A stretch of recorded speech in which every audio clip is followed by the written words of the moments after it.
My name is Francesca Barbini, and I'm the owner of Luna Press Publishing. Today, I am here with Nick Wood, one of the Luna authors, and he is now in England. So, hi, Nick. How's the weather? Hi, Francesca. It's pretty good, actually. Sunny and dry. Oh, beautiful, beautiful. So Nick Wood comes from the African continent, and he has been though in the UK for many years. And I'm just gonna let Nick introduce himself a little bit. Nick, if you would like to introduce yourself to our viewers. Yes. Hello, everybody. I'm Nick Wood. I'm Zambian born.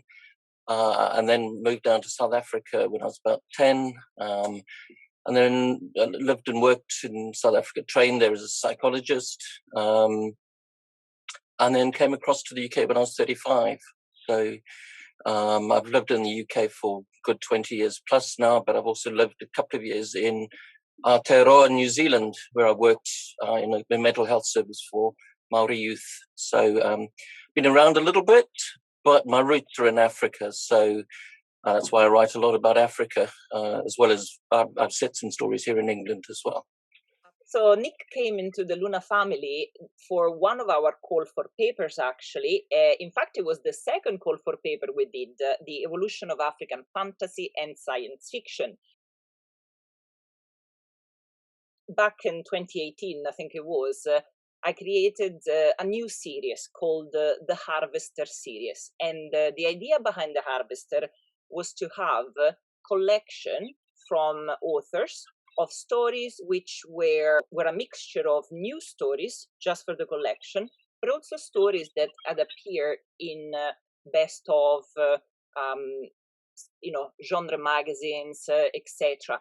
And then there would be a bonus section in the end that each author could do what they pleased with. When it came to Nick, we also had a huge variety of very interesting non-fiction papers.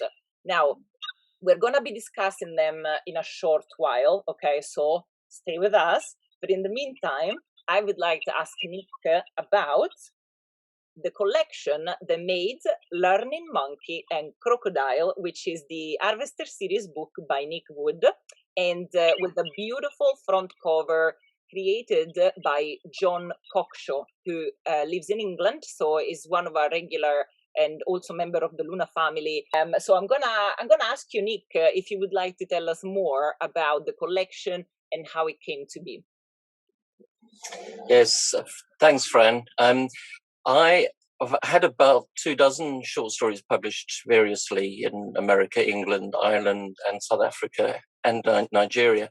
And I just thought it'd be nice to put together a collection of that, some of those, or most of those. And I was looking for a press, and I saw Wale Talabi's Incomplete Solutions. And I thought, well, that looks good. And I know Wale from, a while back, because there's been a group of us getting together on African science fiction. And he was very complimentary about Luna Press. So I thought, well, I'll approach Fran and see if she's willing to put together a collection. So I was delighted when you did. And I'm very pleased with the outcome, because it's a collection of stories I've sort of curated, and you've helped me sort of tidy them up a bit around just myths and ways of being in Africa and ways of being in the world. So it's a beautiful cover, as you say. And Learning Monkey and Crocodile comes from the Bemba tale about the monkey and the crocodile. The crocodile wanting to eat the monkey outsmarts the crocodile. Very cleverly. I won't give you too much away. There's a bit about it in here. But it's about the need to learn how to communicate with our fellow human beings across the globe in all the different languages there are, and respecting those, and to communicate with our fellow animals. So the dedication really was to our disappearing wild animal cousins and the bugs that bite and pollinate, the bugs that bite and pollinate. So it's not just about the animals we like, it's about the animals we don't like, and it's about the people you don't like as well. It's about everybody. Okay. So it's just a collection I thought that's the central theme, really. It's about learning to respect our fellow inhabitants of this very fragile planet, and learning to love each other, really. Actually, when I was reading the collection, also, of course, I was thinking about your other the book that actually came out at the time that we met, which was Azanian Bridges, which was published by Ian Waits and Newcomb Press. Ian is also one of the fellow Harvester author, because he also had his collection, Warism and Other Stories. And but Ian published with Newcomb Press your Azanian Bridges, and if I'm not mistaken, there are of course ties with one of the stories in the collection to Azanian Bridges, yeah? Yeah, the connection was, the story was first, the story was the seed, and it was published in Albedo One, which is the Irish science fiction magazine, and I think it was ranked, it came second in an International Eon Award prize judged by Ian Watson. And he had very good things to say about the story. And my partner said it demands a book. So I had to think quite carefully about that, because she was insistent there was a book there. And then I started writing, thinking, well, what's going to happen after this? And suddenly a novel emerged. Now, this is, I suppose, a question that, as an author, might not be the easiest one to answer. But I was wondering if amongst those stories, there is one that, I don't know, that you feel closer to, or maybe, I'm not sure if to say your favorite story, because they're all yours, they're all your creations. But is there a story that maybe has memories attached to it that makes you closer to it? Yes. I think there are probably two. God in the Box was published in Interzone about 18 years ago, and it sort of made me think that actually I can be a writer, because Interzone is a decent magazine, and I thought, well, that's maybe I can become a decent writer. And you are, so it's perfect. So that was a big one. Okay. Yeah, and then of Hearts and Monkey. I think that sort of sums up the theme of the collection. I think you've got it in the opening story, as the opening story. Is the first one, absolutely. Yeah. And I think that was felt good for many reasons. And one is, we talk about sensitivity readers. That was a story from a woman's perspective, which was not easy to write, and I had to make sure I did it properly. So I had several sensitivity readers, but it felt important to write from her perspective, because the perspective has been to some extent marginalized, and for me, there was something rich about that perspective that could add to the story, the mythological background, the importance of understanding that the world is more than what we see. So that book, that story felt very, very good. Hard to write, but very good to write, because I felt just thoroughly enmeshed in it, and the sensitivity reasons were very good. We were saying before that the Harvester series, I keep looking down, I'm looking at the beautiful cover as well. And we were saying that the Harvester series has the bonus section. So in this particular case, Nick gave us, as I was mentioning before, the commentary on the stories. And there were also three very, very interesting articles. The first one was Writing Ourselves and Others. The second one was The Sticks and Stones of Becoming Disabled, which looked at writing with disabilities. And also the last one, Writing Speculative Fiction for Personal and Socio-Political Change. Because it has to be said, Nick, in your work, it is very clear that there is this idea of you do talk about social issues, you are very aware of what's going on in the world, so it makes your story very relevant for us. So I would like to talk a little bit about this part of the book, which is very interesting to me. And as you know, with Academia Lunare, we do a lot of nonfiction, so I loved that your bonus section had so many interesting articles. So shall we start, for example, with the first one? Since you already mentioned sensitivity readers, perhaps we could talk about writing yourself and the others. If you want to share with our viewer some of your thoughts, maybe tips, or what you think about it. Yes. Yes, I mean, I think it's important to write the other because the other's all around us. So, you know, everybody is an other in some way or another. So it's about learning to empathize with people who may not look exactly like you, and learning to feel inside their shoes. And I think this is particularly relevant to where I grew up in, because Zambia, I had a number of black friends growing up in school, but when I got to South Africa, that was not allowed. That was against the law. I was in a whites-only school, and apartheid was obviously in full swing, and we were actively encouraged to see the other as the enemy. So for me, you know, writing the other is about unpacking all the racisms that underlie the perception of the other, and unpacking all the projections, all the hate speech, and trying to actually understand that actually we're all human beings. We all have vast commonalities together, and the differences that really separate us are skin deep, literally skin deep, and that's it. So, you know, for me, it's writing the other is about learning to understand the wonderful variety of people and animals that exist on this planet, and learning to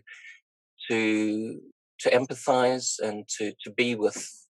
You know, when I worked in South Africa, I worked only in black hospitals because I made the decision that I needed to find out what was going on, because we weren't encouraged to go into the townships. For about 10 years after I qualified, I worked only in black hospitals, black community clinics, and learned to speak some Xhosa and Zulu, and learned to try and understand, you know, the other citizens that had been had their citizenship stripped and were treated badly as really cheap labor supply.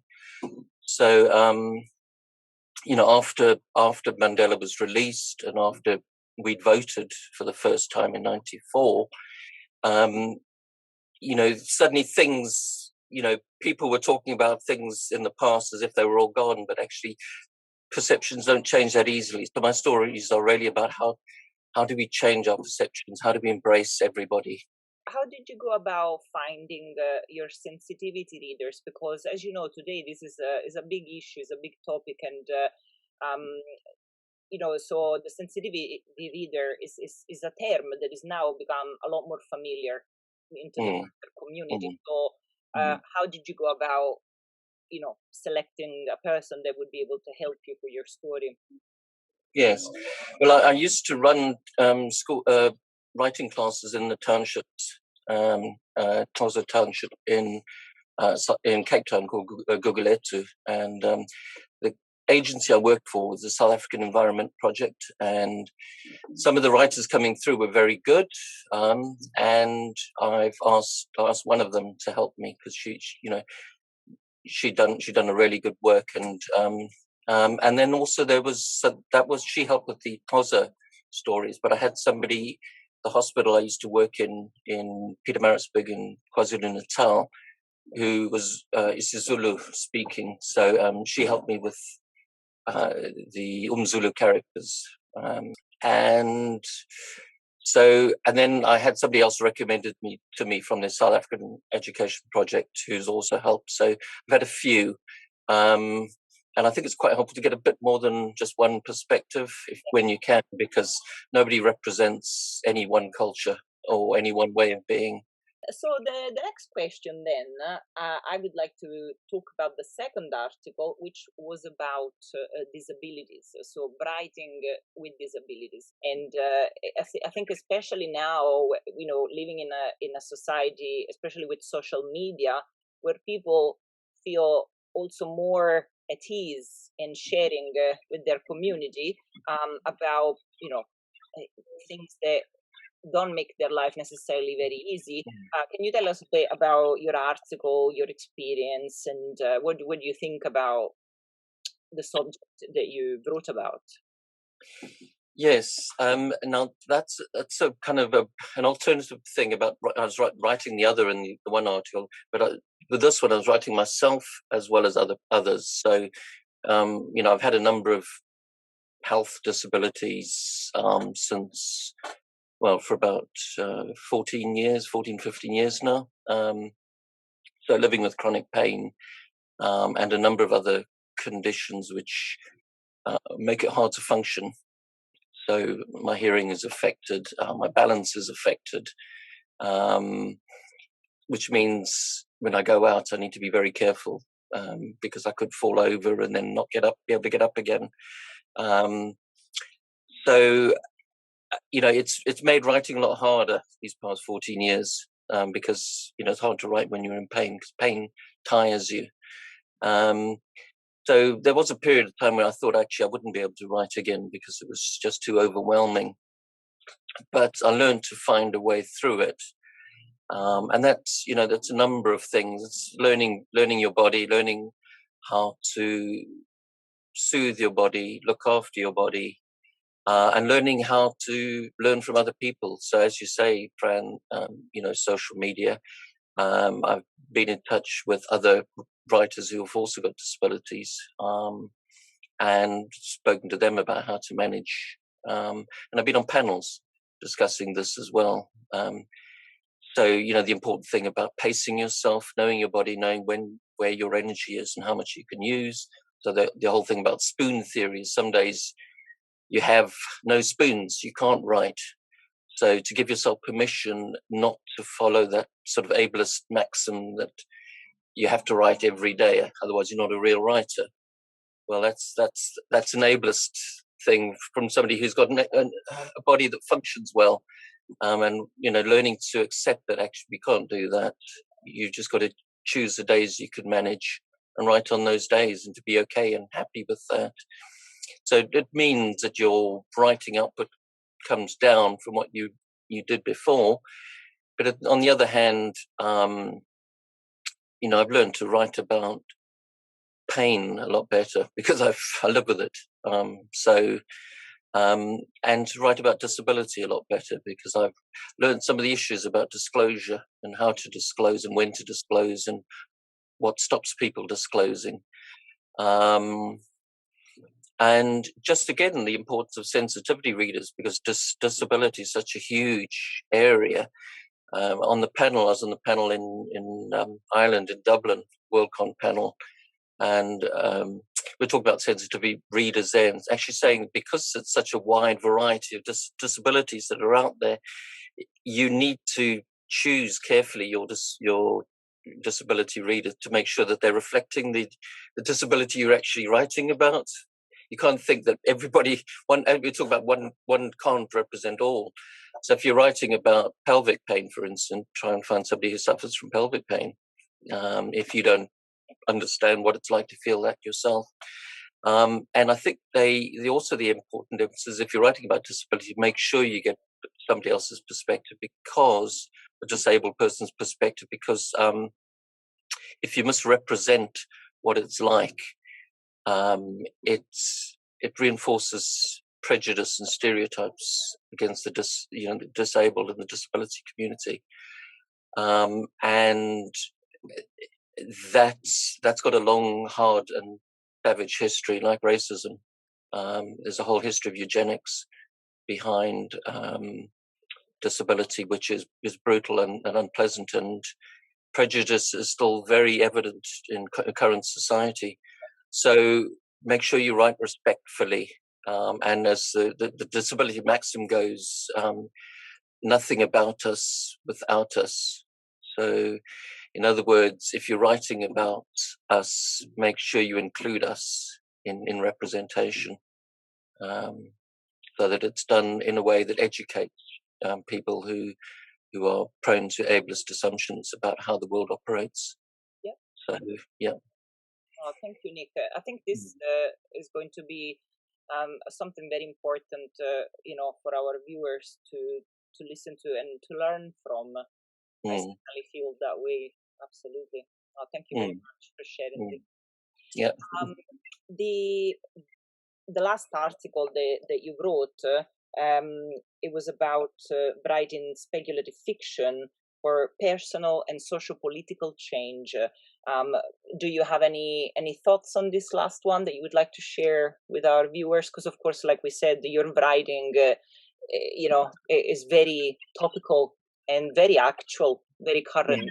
So perhaps this says something about you and how you see the world, I guess, as well. Yes, I mean, I see writing as a form of activism. So I see writing as a form of changing the world, or writing about, making a better world for everybody. And so, it's about running workshops to kind of help people develop their own stories as well. So I talk a bit about, writing workshops. So some of the workshops I've done in Cape Town. In fact, I did one the end of last year on Zoom. Okay. And I had 40 Xhosa speakers on the other side in Cape Town, and did a week of it, writing science fiction, actually. But first of all, I spoke a bit about what's the experience like of COVID in the townships in South Africa, and it is hard for many people. Obviously, it's a lot harder than it is for us here. So it's, and then trying to understand what are the stories of change, what's helped people get through this, and a lot of the time it's been about community, it's been about family, it's been about people willing to give something when people are struggling desperately. So it's right thinking a bit about everybody has a story, and how can we help stories be heard from all over, because that way we can create some momentum for change, because it's really usually the elite who get to tell their story, and the elite in terms of having privilege and access. So writing stories for me is about how do we change the world, how do we make it a better place. So it's for me, I mean, people talk disparagingly about the social justice warrior. Well, actually, we should all be social justice warriors, because really we need to save this planet. And that's the only way we're going to do it, is if we all actively create stories that make a better planet and a better place for all of us. There is certainly a lot more voicing of these concerns. And so, yes, we hope that more writers, especially in the speculative field, which seems to be a good home for this kind of writing, will take up the challenge and become social action, social work. So just recently, one of our authors, Pooja Biswas, she was born in Nigeria by Indian parents, was raised in New Zealand, and is currently living in Australia. So Pooja, she's written 2 books for Accademia Lunare, for our nonfiction, and the last one, which we literally opened pre-order for last week, is coming out at the end of May, on the 25th of May. Is called A Diasporic Mythography, and it looks at the Indian diaspora, specifically the literature of the Indian diaspora. One of the things I remember particularly from the introduction of her book, which really stayed with me, was this idea of a third space, a third state, if you like. And what it means is that for writers who come from a different country and culture, and then find themselves living in the diaspora abroad in a new country, the writing is affected by that, So, for example, after leaving Italy 20 years ago and living in Scotland for another 20 years, if I were to start to write at this point in my life about Italy, I don't think it would be the same Italy the current reader would recognize, because of course my experience, as well as being that of a teenager and a child, is also of a past that doesn't apply anymore. Now, of course, we have media and the news, and I know what's going on, etc. But I think it does influence the way you write in that sense. And in Scotland, I could write a feeling I have of Scotland, but I don't think I wouldn't be able to write as a Scottish born writer with that kind of experience that come through with it. So you end up creating this. That's what Pooja was discussing in her book. We were talking about this third middle ground where the two culture meet to create a brand new identity and a brand new culture, which I find fascinating.